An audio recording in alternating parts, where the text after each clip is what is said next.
Have you ever wondered what it would feel like to live in a house that doesn't want you there? To feel like an intruder in your own home? Let's travel back to 1950, to a seemingly peaceful corner of rural England, where the Pritchard family's life was about to turn into a waking nightmare. This isn't just a ghost story. It's a documented account of one of the most intense and terrifying hauntings in modern history. The Pritchards were a normal family, just like any other. They moved into their new home, hoping for a quiet, idyllic life. But the house had other plans. It started subtly, almost dismissibly, a soft whisper in an empty room, a faint scratching sound from within the walls at night. They tried to rationalize it. Old houses make strange noises, right? The wind, settling foundations, maybe even mice. But soon, the activity became impossible to ignore. Objects began to move on their own. A cup would slide across the kitchen counter.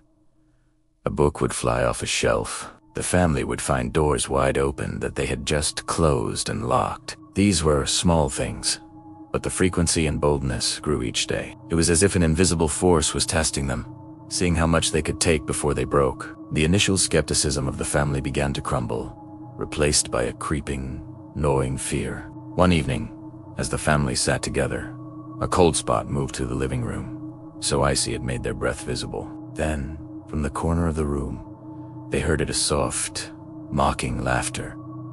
There was no one there. The laughter seemed to come from the very air itself, echoing in the silence that followed.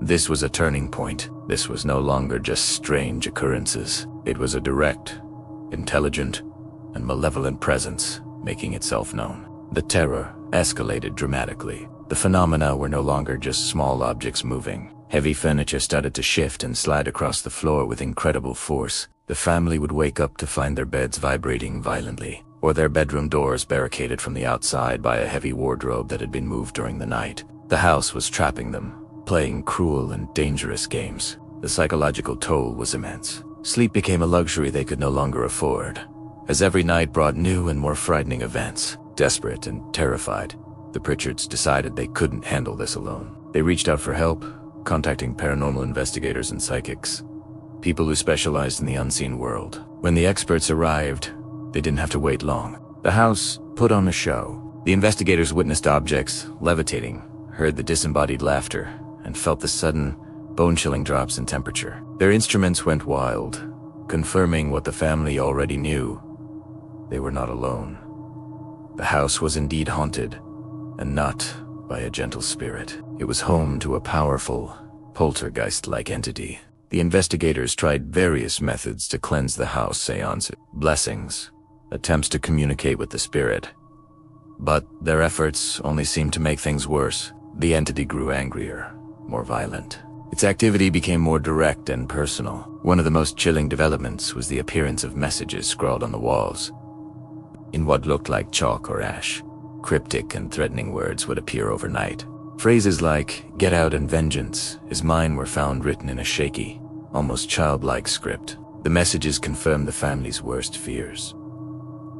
This entity was hostile, and it wanted them gone. The Pritchards were living in a constant state of siege.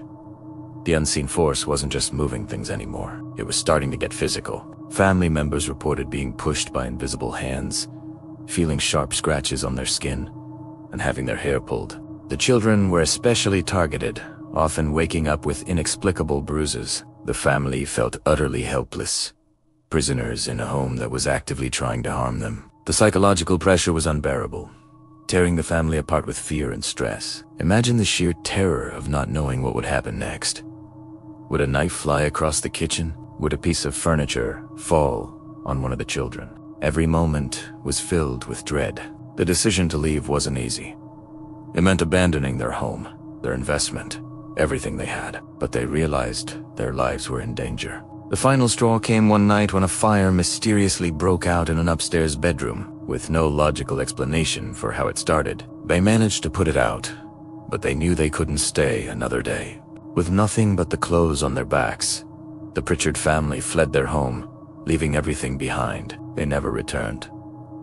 But the story doesn't end there. The house didn't just fall silent after they left. Subsequent owners and even curious visitors reported experiencing similar paranormal phenomena. The strange sounds, The moving objects, the chilling atmosphere, it all continued. The house gained a notorious reputation, attracting ghost hunters and thrill seekers from all over the country. The activity became so consistent and so unsettling that local authorities eventually had to intervene. For public safety, the property was condemned and officially closed off. No one was allowed to enter. The house that had tormented the Pritchard family now stood empty and silent, a dark monument to the terror that had occurred within its walls.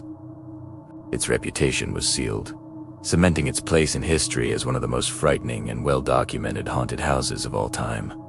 What was the source of this terrifying energy? Some experts believed it was a poltergeist, a chaotic force often linked to the energy of a specific person, usually an adolescent. Others speculated it was the vengeful spirit of someone who had died tragically on the property long ago. The messages on the walls hinted at a past injustice, a spirit seeking revenge on the living. We may never know the true identity or motive of the entity that haunted the Pritchard family. The only certainty is the profound and lasting terror it inflicted. This case serves as a chilling reminder that there are things in this world that we do fully understand. It forces us to question the boundaries of our reality. For the Pritchard family, the paranormal wasn't a matter of belief. It was a horrifying reality they were forced to live through. Their story has been told and retold, a cautionary tale that has fascinated and terrified people for decades. It stands as a powerful testament to the fact that sometimes the most terrifying monsters are the ones we cannot see. Thank you for joining me on this journey into the dark history of the Pritchard family haunting. If you found this story as unsettling and fascinating as I do,